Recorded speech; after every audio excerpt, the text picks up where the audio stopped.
هغه راوته دریش پی شل رکعات شوی روایت د مصنف دی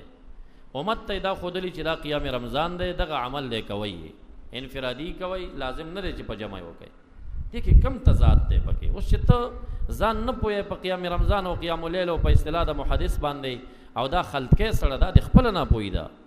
نه تضاد شته نه او که ته جرح کې پر روایت د مصنف باندې د شلو رکعاتو نو موږ بستا په سند باندې جرح وکړو قال الاعظمي اسناد حسن عيسى بن جاريه فيه لين په د جرح شته دی د دې په سند کې چې دی عيسى بن جاريه دی لندلال شو وقال المزي قال ابو بكر بن ابي خيثمان يحيى بن معين ليس حديثه بذاك د عيسى بن جاريه حديث داسې قوي نه دی لا اعلم احدا روى عنه غير يعقوب القمي دي يعقوب القمي نه سوا چابت روایات هم نه کول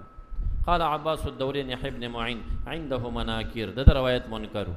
حدثنا يعقوب القمي وعنبس قاضي الري وقال ابو زرع ينبغي يكون مديني لا باس به وقال ابو حاتم عيسى الانصاري الذي روى عن ابي سلمى رواه زيد بن ابي يونس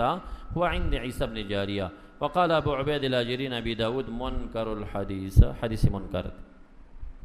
تسنگ وسط روایت ابن عباس په دی باندې را ده نا راوی د دې چې جابر ابن عبد الله د عبد الله بن عباس ترسیږي او نه سند د دې غي ترسیږي او نه ابن خزیمه د ابن شیبه مقام ترسیدي هغه مصنف ابن ابي شیبه راخلي هغه شیخ د بخاری دی امام بخاری ته دوه کم څلويخه حدیث په خپل کتاب کې نقل کړي د ابن ابي شیبه مونږ سند د ابن ابي شیبه ته پیش کو چې هغه وایي چې شل رکعات شي سند د ابن عباس سے پیش کو ته مونږ تر جابر ابن عبد الله پیش کې بیا مونږ رد نه کوو حدیث دی ضعیف هم دی جرح پشتا راوی منکر الحدیث دی خو بیا دومره دا چې مونږ دې ته محمل لټو مونږ وایو دا قیام اللیل دی قیام رمضان نه دی یو کرتی شوی وشپا او دا دغه حدیث شرح نشي ګرځیدي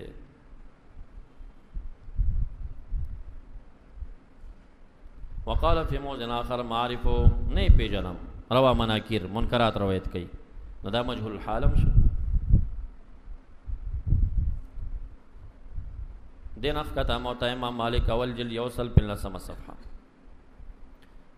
یزید بن رومان و انہو قال کان الناس یقومون گورا تابعی چوئی کان الناس نو صحابہ یادئی کان الناس یقومون خلق با قیام کو فی زمان عمر بن الخطاب فی رمضان گورا یقومون فی رمضان دا قیام رمضان دے ب23 رکعہ پدرش رکعاتو باندے دا صحابہ دا عمر فاروق پا زمانہ کی درش رکعاتا کئی سنن کبرا د بیهقی دویم جلد 390 صفحه دغه پاس روایت راخ شرح السنه د بغوی سلورم جلد یوصل شلمه صفحه صاحب ابن یزید انه قال امر عمر بن الخطاب وابن كعب وتميم الداري ان يقوما للناس ب11 ركعه